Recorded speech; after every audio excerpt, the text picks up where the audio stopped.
네, 시청자 여러분 너무 고맙습니다. 우리가 함께 만들어가는 스페셜 리포트 유튜브 조회수가 210만을 달성했다고 그래요. 깜짝 놀랐습니다.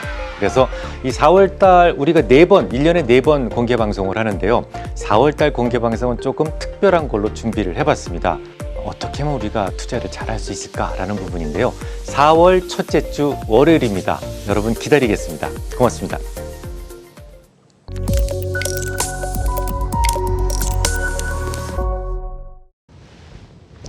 시청자 여러분 한 주간 편안하셨습니까? 지난주에 앵커리지 미국, 중국 대화에 관심이 많다라는 말씀을 드렸었죠. 이 주요 언론에서는 앵커리지 회담이 실패한 것이다 라고 보도하고 있습니다. 아마도 회담 직후에 이 미국이 인도와의 외무장관 회의에 바로 참가를 했죠. 그리고 목요일 밤에는 유럽 정상회담에도 물론 화상입니다만 참가하기로 했습니다. 이 때문에 중국에 대한 이 우방들의 압박이 시작됐다, 강화됐다 이렇게 평가를 하고 있는 것 같습니다.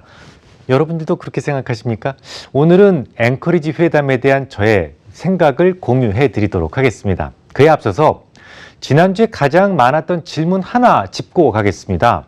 ISM 지수 내에서의 가격 지수들은 일제히 2008년도 이후 최고치를 기록 중이죠. 이 장기금리는 40년 내 가장 빠른 속도로 상승하고 있습니다. 이 어느 때 같으면 연준이 금리를 올리거나 장단기 금리의 안정을 위해서 오퍼레이션 트위스트라든지 이런 것들을 할 만도 한데요. 연준이 아무런 행동을 하지 않고 있는 것은 중국을 압박하기 위해서 고의로 장기금리 상승을 유도하거나 혹은 방치하고 있다라는 느낌을 좀 말씀을 드렸었습니다. 이와 관련해서 이 장기금리 상승에 대해서는 충분히 했는데 금리 상승이 유독 중국에만 고통을 준다. 그 근거는 무엇이냐? 이런 질문이 참으로 많았습니다. 물론 미국에게도 금리 상승이 좋지만은 않습니다. 하지만 매우 오랜 시간에 걸쳐서 미국은 장기금리 상승이 이 경제에 타격을 덜 주도록 제도화해 두고 있어요. 그래서 돈을 빌린 사람들이 금리 상승에 그렇게 힘들지 않습니다. 예를 한번 들어볼까요? 전체 대출 시장에서 가장 많은 부분을 차지하는 것이 뭡니까? 집을 산다거나 자동차를 사기 위한 대출, 혹은 기업들이 사업을 영위하기 위한 대출, 이런 것들이 대부분일 거예요. 먼저 이머징 국가에서 2천만 원 연봉을 가진 사람이 2%의 대출 금리였을 때 집을 샀다고 가정해 보겠습니다. 2천만 원 벌어서 200만 원 이자 내더라도 1,800만 원 정도 소비 여력이 생기게 되겠죠. 이게 10%까지 올랐다면요. 소비 여력은 1,000만 원으로 뚝 떨어지게 됩니다. 이게 설령 고정금리라고 하더라도 대부분 만기가 짧기 때문에 그 만기가 끝나면요. 다시 높아진 금리로 리파이낸싱, 그러니까 부담을 더 높은 금리로 해야 된다는 얘기입니다. 이머징에서는 금리가 상승하면 곧장 이자 부담으로 연결된다는 말이에요. 이자 부담이 커지게 되면 커지게 될수록 소비에 소요되는 자금은요, 상대적으로 줄어들게 됩니다. 그래서 금리가 계속 오르면 결국 소비가 위축되면서 경기에 침체를 만들게 되는 겁니다. 하지만 미국에서는 장기금리가 어지간하게 올라도 채무자들이 거의 고통스럽지 않아요. 집을 사려면 무조건 30년물이나 혹은 짧아도 15년 만기의 모기지 계약을 통해서만 매수가 가능합니다. 이건 선택이 아니라 그냥 강제예요. 요구사항입니다. 그것도 거의 고정금리만 허용이 됩니다. 예를 들어서 2%의 30년 모기지 금리로 주택을 구매했다면 그 이후로 시장금리가 10%까지 올라간다고 하더라도 주택 구매자들은 처음 주택을 샀을 때 약속했던 2%의 금리로 계산된 원리금만 납부하면 된단 말입니다. 기업들도 그런 부분에서는 마찬가지예요. 미국은 회사채 시장도 장기물 위주로 구성이 되어 있습니다. 일부 자금이 새롭게 필요한 회사들도 분명히 있겠지만 그들도 대부분 기준금리 플러스 알파의 형태로 조달하는 경우가 많아요. 그러니까 연준이 기준금리만 잘 붙들고 있다면 10년물 같은 장기물 이런 것들은 올라가도 국민들이나 기업들이 덜 아프도록 충분히 제도화되어 있단 말입니다. 물론 고금리에서도 새롭게 구매하는 사람이 있겠죠. 그런 사람들도 금리가 차오 내렸을 때는 내린 금리로, 낮은 금리로 언제든지 갈아탈 수 있는 콜옵션을 이 집을 구매한 사람들이 가지고 있기 때문에 금리 속등으로 인해서 부동산 경기가 위축되는 것도 충분히 회피할 수 있어요.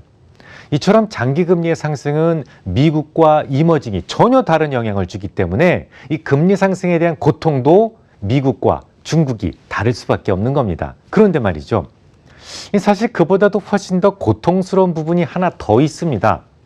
미국 장기금리가 상승하면 미국 국채에 대한 매력을 강화시켜서 이 자본의 대이동을 유인하게 되거든요. 간단하게 설명을 드리겠습니다. 연준이 언제쯤 금리를 올릴 수 있을 것 같습니까? 많은 의견들이 있습니다만 그거 알 수 있는 사람은 아무도 없어요. 하지만 한 가지 분명한 것은 있습니다. 금리 인상을 하기 전에 그보다 먼저 국채 매수량을 점점 줄이는 이른바 테이퍼링이 먼저라는 거예요. 테이퍼링을 마치고 연준의 채권 매입이 제로 수준까지 하락한 다음에야 금리를 올릴 수 있어요. 그럼 우리 역으로 생각해 보죠. 연준이 지금 얼마씩 매수합니까? 한 달에 1,200억 달러치의 국채와 MBS를 매수하고 있어요. 그 이유가 뭘까요? 한마디로 그만큼 사주는 사람이 없어서입니다. 미국 재무부에서 돈이 필요하긴 한데 그래서 채권을 발행하기는 해야겠는데 그만큼 사줄 사람이 충분하지 않으니까 부족한 수급만큼 연준이 대신 떼우는 겁니다. 연준의 미 국채 보유 비중은 코로나 이전에 10.9%였어요. 지금은요 19.7%까지 상승했잖아요. 이것은 연준이 미국 국채 발행량의 상당 부분을 계속 흡수해왔다라는 것을 입증합니다. 그럼 테이퍼링은 언제쯤 시작할 수 있겠습니까? 미 국채에 대한 매력이 생겨야 돼요. 둘 중에 하나겠죠.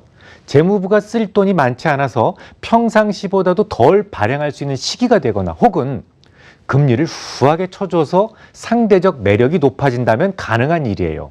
지금은 후자에 해당되죠. 안전자산이에요. 미국은 리스크 프리입니다. 그런데 금리까지 더 쳐준다고 하니까 당연히 상대적 매력은 점점 커지게 됩니다. 이 말을 뒤집으면 미국의 국채금리가 올라가면 올라갈수록 지금까지 월 1,200억 달러씩 매달 사던 것을 조금씩 줄일 수 있는 이른바 테이퍼링의 시기를 오히려 앞당길 수 있다는 계산이 나옵니다. 그러다가 금리가 더 오르게 되면요. 어느 순간에는 연준이 거들지 않아도 되겠죠. 한 푼 쓰지 않아도 미국 국채를 원하는 사람들이 많아지는 순간이 오게 됩니다. 이 특정한 시기에 세상에 돌아다니는 돈은 언제나 한정적이잖아요. 미국 국채에 대한 매력이 높아진다. 이건 그렇지 않은 곳에서의 수요는 상대적으로 작아진다는 것을 의미합니다. 결국 미국의 금리가 높아지면서 이머징 쪽에 투자했던 돈들은 이른바 미국으로 환류되는 현상을 만들게 되는 거예요. 실제로 최근에 갑자기 금리를 올리기 시작하는 나라들이 생기기 시작했죠. 지난 3월 17일에는 브라질이 금리를 75베이스포인트나 인상했고요. 그 다음날 18일에는 터키가 금리를 200bp나 화끈하게 올렸어요. 그 다음날에는 러시아가 금리를 올립니다. 이들 나라에서 경기가 빠르게 회복되는 조짐이 보였던가요? 그렇지 않아요. 그렇지 않음에도 불구하고 금리를 과격한 수준으로 올렸다면 이건 경기 과열을 제어하기 위함이 아니라 자본 유출을 방어하기 위한 금리 인상이었다라는 말이 됩니다. 미국이 금리가 오르니까 미 국채에 대한 수요가 많아졌고 그만큼 한계 국가들이 발행한 채권 수요는 상대적으로 떨어진다는 얘기죠. 이 상대적 매력을 잃지 않으려면 어떻게 해야 되죠? 미국이 금리가 올라가는 것만큼 덩달아 그 이상으로 금리를 올려줄 수밖에 없었다는 말입니다. 마치 약속이 난 듯이 이들 나라에서 하루 차이로 금리 인상 러시가 시작됐다면 미국의 장기금리 수준이 이제는 이머징 국가들에게 영향을 주기 시작했다 이렇게 볼 수가 있는 겁니다. 기억나시죠? 미국이 장기금리를 올리게 되면 어떻게 된다고요? 꽃놀이패처럼 중국을 압박할 수 있다라고 말씀을 드렸었어요. 러시아나 터키처럼 중국도 조만간 금리를 올려야만 합니다. 만약에 안 올린다면요. 자본 유출로 인해서 큰 낭패를 보게 될 수가 있겠습니다. 중국이 금리를 올리게 되면 낮은 금리로 차입한 그러니까 주택을 구매한 사람이나 이런 자국민들에게 직접적인 부담을 줄 수 있어요. 물론 기업들에게도 커다란 부담이 됩니다. 그래서 지난주에는 이번 앵커리지 미중 회담을 주시해야만 한다라고 말씀을 드렸던 거예요. 미국 장기금리의 상승으로 궁지에 몰린 중국이 과연 어떤 카드를 내보일지가 저는 궁금했거든요. 지난 주말 이후에 1박 2일 동안 모두 3차례의 회담이 있었습니다. 서두에 말씀드렸듯이 일단 언론에서는 앵커리지 회담을 실패한 것으로 단정하고 있는 것 같아요. 이 중국의 언론들도 비슷한데요. 미국마저도 훈계했다 그런 느낌을 줄 정도였습니다. 우선 중국 언론이 밝힌 내용을 조금만 좀 간추려 보겠습니다. 첫째는 중국은 문제 해결을 위해서 만난 것이지 미국하고 싸움하려고 만난 게 아니었다. 하지만 미국 측은 손님을 맞이하기 전에 너무도 비정상적으로 행동을 했다. 이 중국을 만나기 전에 쿼드 회담을 했는데 시간을 크게 초과해서 그들과 함께 중국을 함부로 비난했다. 이는 중국과의 대화에 앞서 우세를 점하기 위한 수작이었지만 결국 농교 설조리였다. 그러니까 과도하게 기교를 부리다가 오히려 쪼그라들었다는 의미를 가지고 있습니다. 회담 중에도 미국은 중국에 대한 비난과 엉뚱한 행보로 일관했는데 그럼에도 불구하고 중국은 이치와 근거에 맞게 대응했다. 중국의 레드라인을 분명하게 그었고 국가 주권과 안보 발전 이익에 대해 분명하게 입장을 전달했다. 중국은 집권당의 지위와 제도가 쉽게 훼손되지 않을 것이다라는 것을 명확하게 전달했고 미국에게 대만, 홍콩, 신장, 티벳 문제는 중국의 내정이며 간섭을 결연히 반대한다는 것을 분명하게 지적했다. 이는 중국의 레드라인이며 이에 대해 미국은 오판해서는 안 될 것이다. 둘째, 기후변화에 대해서는 적극 협력하겠지만 이것도 미국의 일방적인 요구가 아닌 양국의 상호 존중 관계에서 진행되어야만 한다. 미중 양국이 협력하면 둘 다에게 이롭고 대립하면 둘 다 상처를 입는다는 것은 이미 입증되었다. 중국은 미국과 무역, 군사, 법 집행, 인문, 위생, 네트워크 안보 이런 문제를 포괄적으로 논의했다. 이는 미국의 고위급 회담의 긍정적인 요소이자 양국의 이익이 부합되는 내용이었다. 세 번째, 미국이 대국과 함께하는, 대국은 중국입니다. 대국과 함께하는 법을 분명하게 알려주었다. 바이든 이후 미국의 외교가 되돌아왔다고 선언했지만 최근 2달간의 모습을 보면 사실상 소규모 집단을 위함이지 진정한 다자주의의 모습은 아니었다. 이번 회담을 통해서 유엔을 핵심으로 한 국제 시스템과 국제법을 기초로 한 국제 질서를 수호할 것임을 여러 차례 강조했다. 미국의 가치가 세계의 가치가 아니고 미국이 제정한 규칙이 글로벌 규칙이 아니다. 이번 중국의 입장은 전 세계 절대 다수 국가의 마음을 대변한 것이다. 중국을 내려다보거나 함부로 할 수 있는 시대는 이미 끝났다. 미국이 평등과 상호 존중을 배워야 미중 관계는 기회의 문을 열 수 있을 것이다. 라고 했습니다. 상당히 재밌죠? 미국의 대표적인 외교 안보 싱크탱크인 국제전략문제연구소에는 그 예하에 한반도 위원회라는 것을 두고 있어요. 그곳에서 작성된 한미 동맹에 대한 보고서가 이번 주에 공식적으로 발표됐었죠. 이 보고서에는 중국을 영토 야욕이 있는 거친 국가라고 표현하고 있습니다. 아마도 서태평양에서 주변 국가들의 도서를 무단으로 점유하고 여기 내 땅이야 다 비켜 딱히 설명도 없이 비행장 건설하고 이런 것들 때문에 그렇게 표현한 것 같습니다.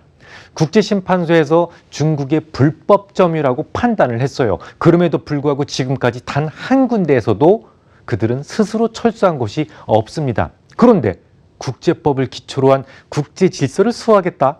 무단 점유한 섬에 대해서 자진해서 돌려주겠다라는 것은 아니겠죠. 아무튼 1차 회담 때 중국 외교부와 미국의 백악관에서 살짝 논평이 있었던 것을 제외하고는 대부분 언론들의 다소 비관적인 발표만이 있었기 때문에 이 앵커리지 회담은 실패한 모임이었다. 이렇게 보는 것도 무리는 아닙니다. 물론 실패할 회담일 수 있습니다. 그럴 확률이 저도 더 높게 보입니다. 하지만 그 기대를 완전히 접을 필요는 없다는 생각이에요.